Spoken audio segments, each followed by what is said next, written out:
The place, Annapolis.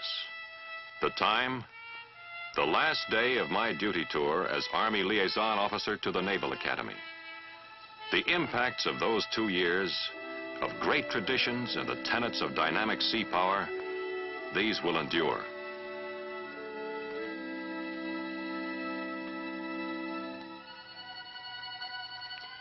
The monuments to the past at the Academy have become more than curios to me. They are expressions of pride in a great past which has shaped our Navy.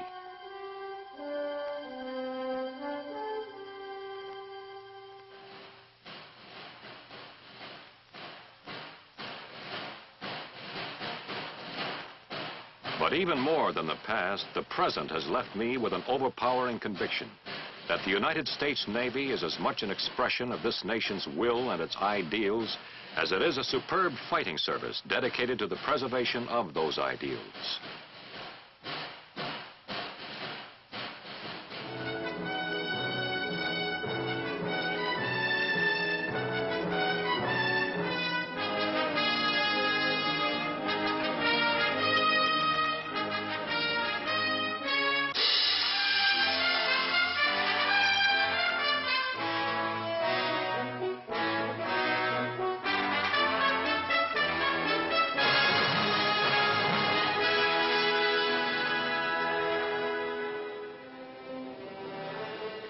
Three-fourths of our planet is ocean, 330 million cubic miles of it, and all of it the Navy's domain, in peace and in war. The Navy is the essence of sea power. Its greatest weight in the affairs of men derives from one simple fact. It is there, not a fleet of blueprints, hopes, or plans, but a fleet in being.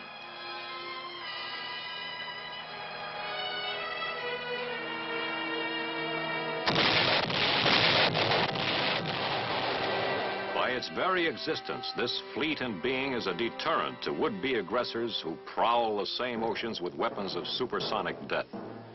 When we think of the uneasy truce called peace, so frequently assailed by an ideology pledged to our destruction, the reality of the Navy looms larger than ever.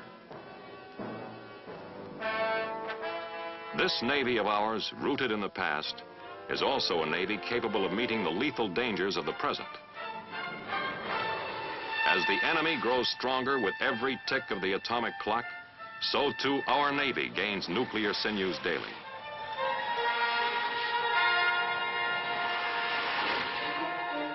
It has become a Navy of giant aircraft carriers with flight decks 3 times the length of a football field.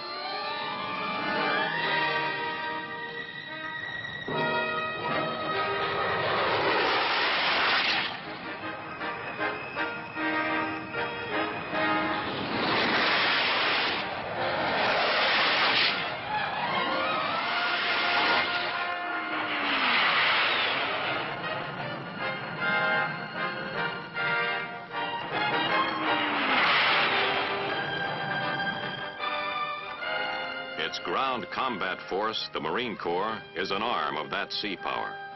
Throughout the Navy's history, whether landing on enemy shores in whale boats or helicopters, the Marines have added greatly to the Navy's versatility and flexibility in the accomplishment of its mission. It is an up-to-date Navy of electronic profile. A Navy of sleek, nuclear-powered silhouettes with missile systems more lethal than the biggest batteries of floating rifles.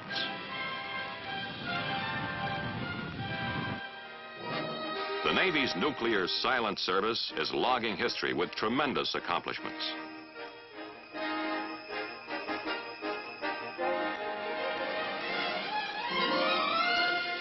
The submarine Nautilus was the first to cross the polar cap under nuclear power beneath the ice. The Triton, first to circumnavigate the globe submerged, traveling 41,500 miles in 84 days without refueling. The Sea Dragon and the Skate, first to rendezvous at the roof of the world.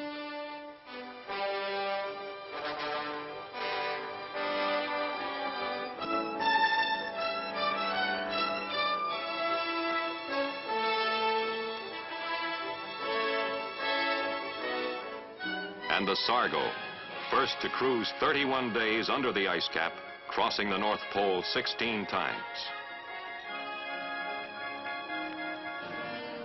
Considering the total balance of the Navy, there is an area of might beyond the sum total of its offensive potential. It represents the power to keep the peace. In these days of neither peace nor war, the United States Navy has helped in large measure to stay any aggressor's hand by creating a weapon to serve as a deterrent.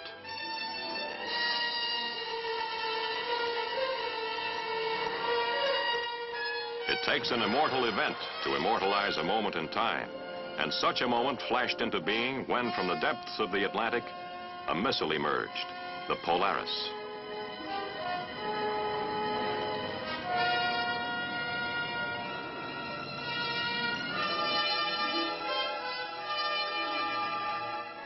In test shot after test shot, the Polaris has traveled its supersonic 1,500-mile journey to the target, blazing a tribute to the service which brought it into being. With 16 nuclear-tipped Polaris missiles aboard, the nuclear submarine carries more potential destruction than all the bombs dropped during World War II and Korea, a fact for all would-be aggressors to ponder. While the fleet is being reforged on the atomic anvil of our time, its traditions of the past remain a living thing. As the past is prelude to the present, so too the Navy of today and tomorrow sails in the wake of all its yesterdays. If tradition can have a beginning, then surely Captain John Paul Jones epitomized it in his immortal reply to the British offer of surrender. "I have not yet begun to fight." A tradition continued by men like Decatur and Perry,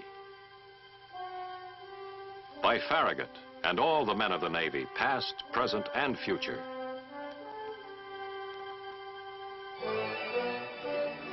It gained beyond measure in the wars that were to follow, when in the First World War, the Navy convoyed 2 million soldiers across the Atlantic without loss of one life, and shepherded 100,000 merchant ships through U-boat-infested waters.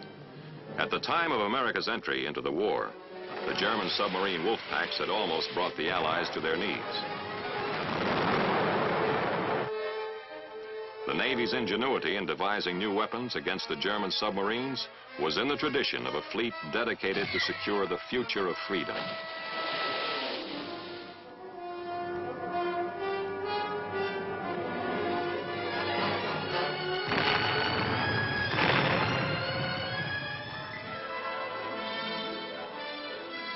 When, for the second time in a generation, war came to America, it was the Navy that took the first staggering blow at Pearl Harbor.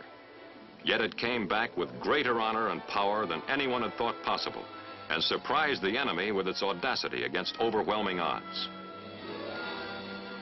In this Second World War, almost lost to tyranny, the Navy fought a two-ocean, two-front war. In the Atlantic, over which millions of American soldiers had to be ferried, Allied lifelines had to be kept open. It was round two against another generation of submarine wolf packs.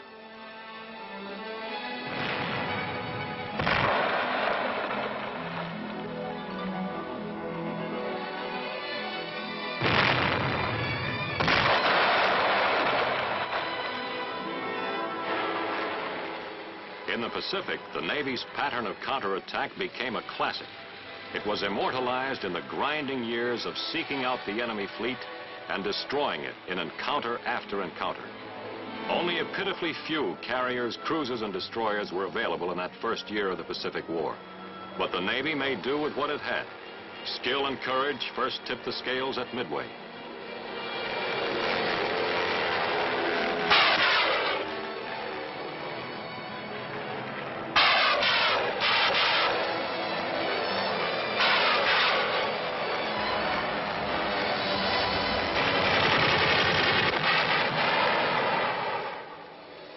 In the Coral Sea, superb combinations of sea and air power spelled disaster to a planned Japanese invasion of Australia.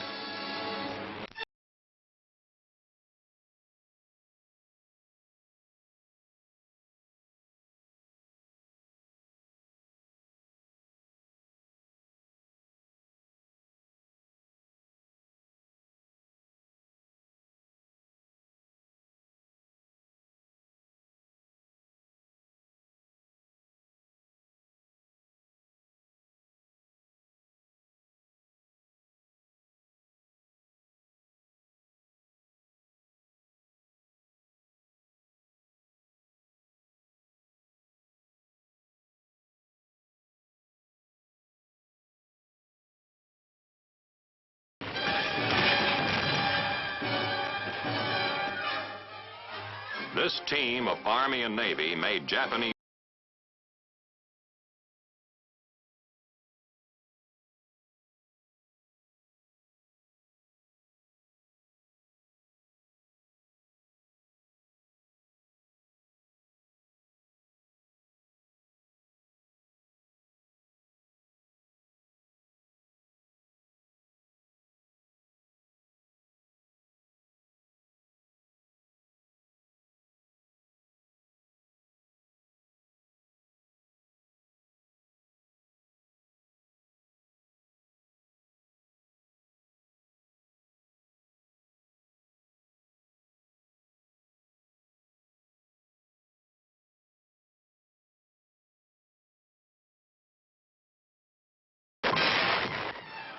In Leyte Gulf, the same deadly pattern was repeated.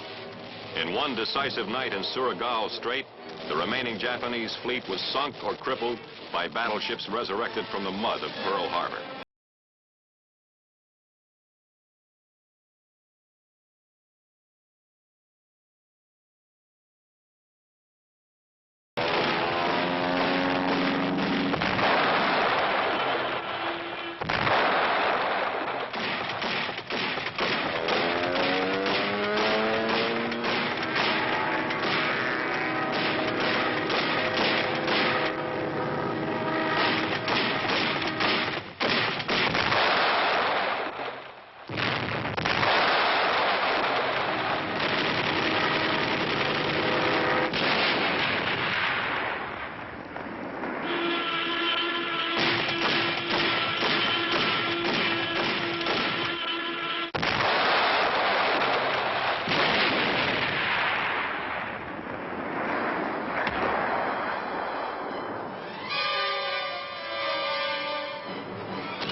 Meanwhile, the pincers of a giant army vice closed on the Japanese in the Philippines and spelled the beginning of the end of the war in the Pacific.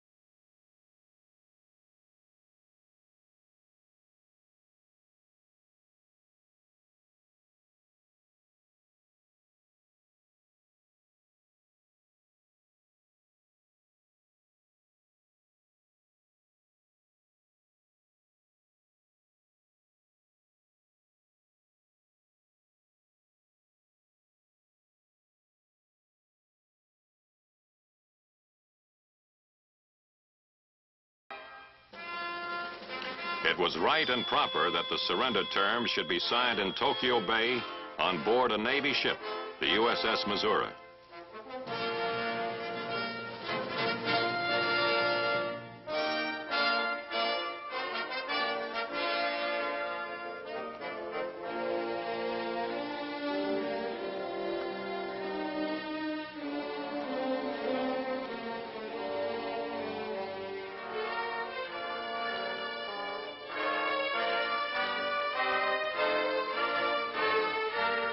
Without the Navy, this moment would never have belonged to history.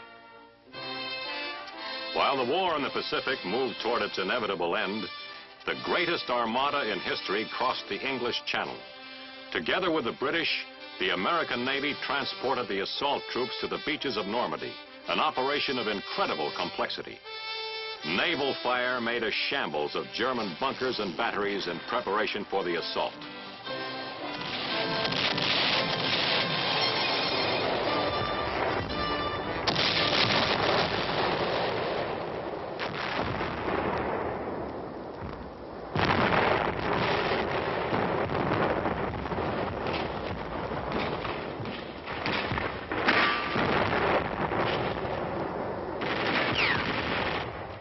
With the assault troops ashore and moving inland, the man with the rifle voiced a heartfelt, "Well done."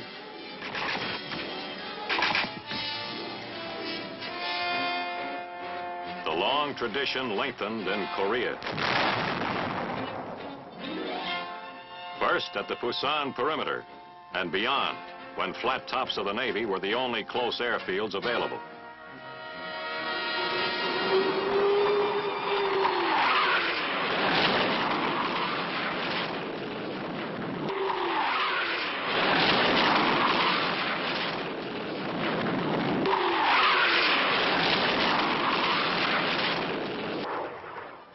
Navy and Marine pilots provided sorely needed air combat support for the hard-pressed ground troops.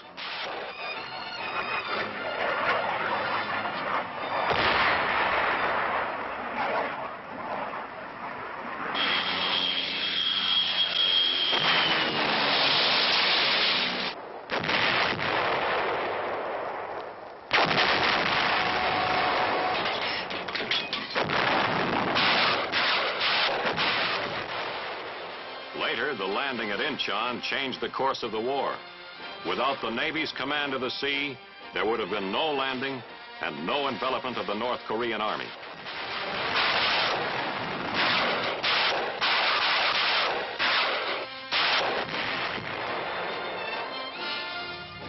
The Navy's might made possible that end run, resulting in a crushing defeat of the Communists and for all practical purposes, the elimination of the North Korean People's Army from the war.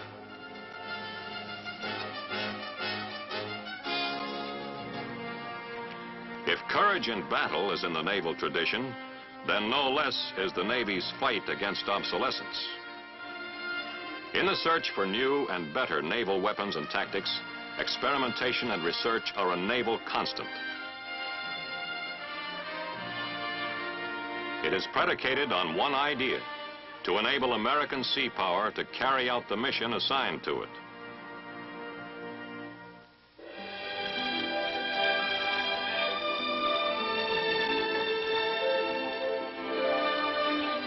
The naval line of technological development is, like naval tradition, a direct one. The sailing frigates gave way to the lumbering ironclads of the Great White Fleet.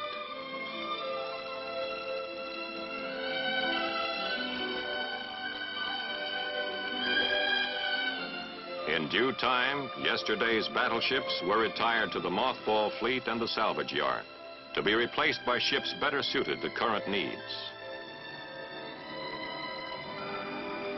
In naval technology, nothing is ever absolute.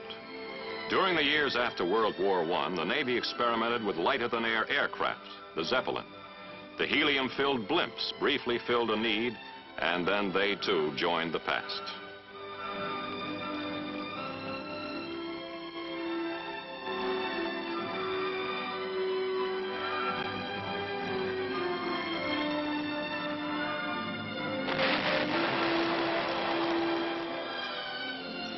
When aerial test bombs sank old battleships in the 20s, pessimists pronounced the Navy finished.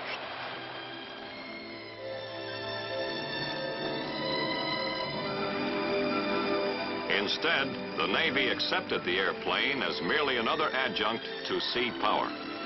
With the advent of the aircraft carrier, it became part and parcel of the fleet and naval tactics.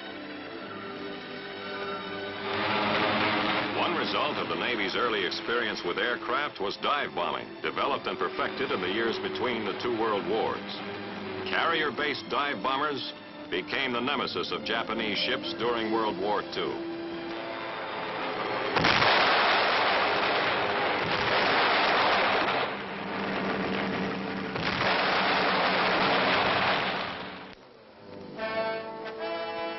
Today, the modern attack carrier with almost 100 supersonic jets and other aircraft aboard is the Navy's capital ship.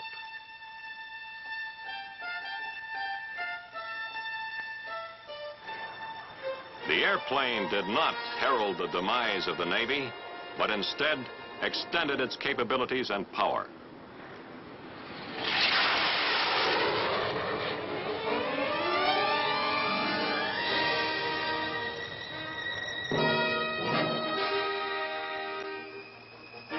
The carrier also made possible a new dimension in amphibious landing technique: vertical envelopment. In naval usage, vertical envelopment is landing ground troops by helicopter behind enemy lines in the amphibious assault. This tactical maneuver, originated by the Marine Corps, is now accepted as standard.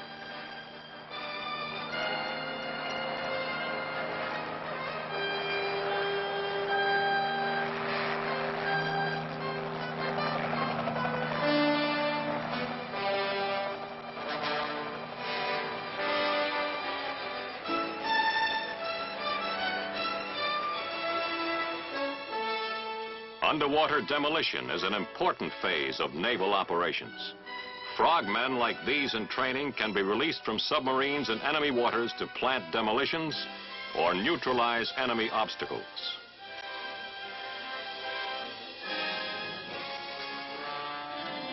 Refueling while underway is another Navy development. It has made possible greatly extended cruising ranges without need for an extensive base system.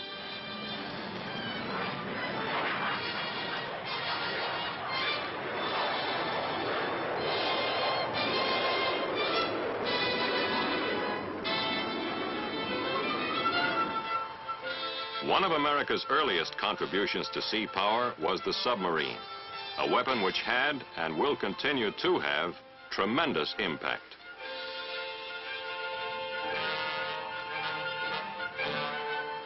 It was also Navy men who first saw the value of nuclear power plants for submarines and developed them.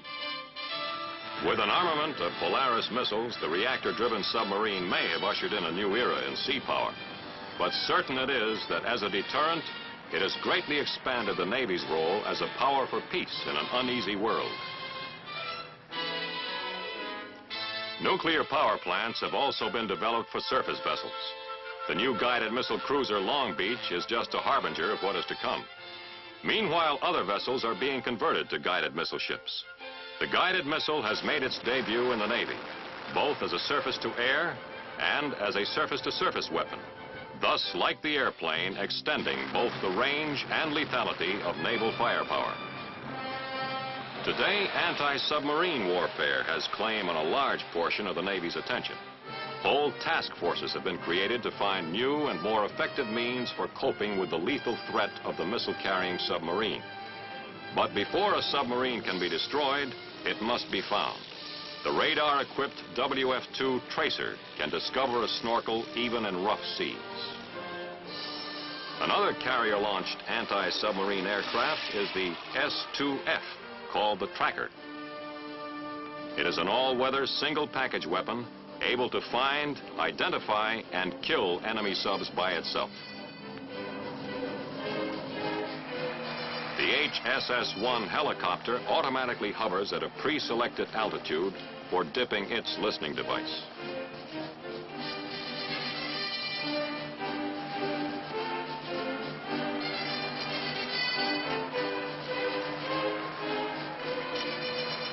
It carries depth charges and homing torpedoes and can act as a sub-killer or guide surface vessels in for the kill.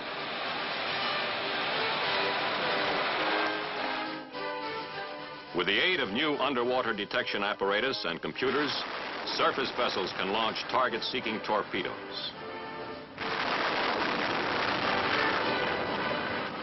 In the Navy, experiment and research go on unceasingly in all areas vital to the Navy's mission.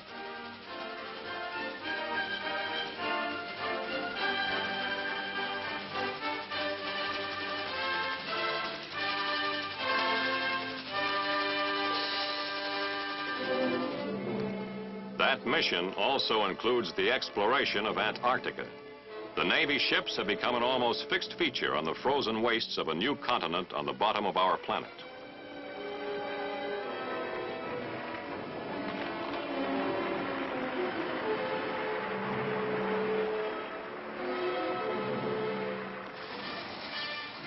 In cooperation with the Army, the Navy developed a new kind of roll-on, roll-off transport.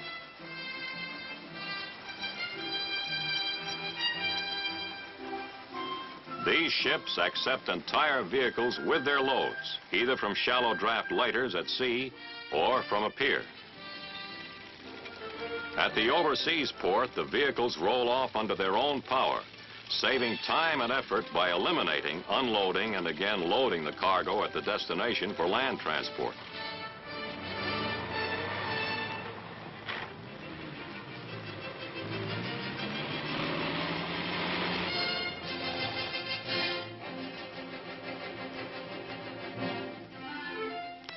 The quest for progress in naval technology is paced by progress in the human equation.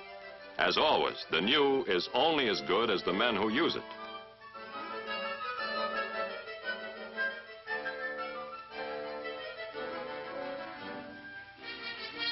The knowledge and skill of the seagoing specialist far exceed the requirements of the past. The Navy sailor today must be expert in skills ranging from computer mathematics through nuclear reactor lore and temperament, the mechanics of inertial guidance systems, to ability to distinguish one presence in the sea from the many, the presence of the deadly fish, the sub. The aircraft carrier has added a host of new and intricate skills to the naval roster never dreamed of in the Navy of yesteryear.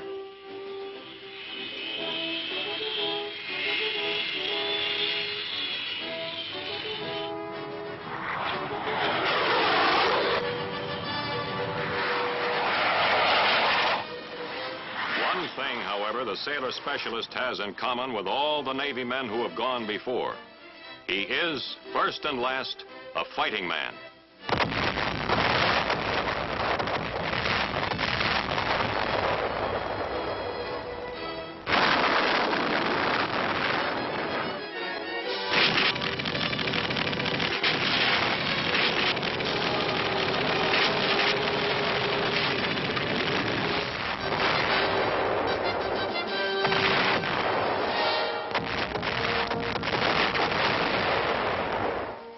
We of the United States Army are proud to serve in defense of freedom on the same team with the Navy, custodian of a great tradition and a dynamic sister service.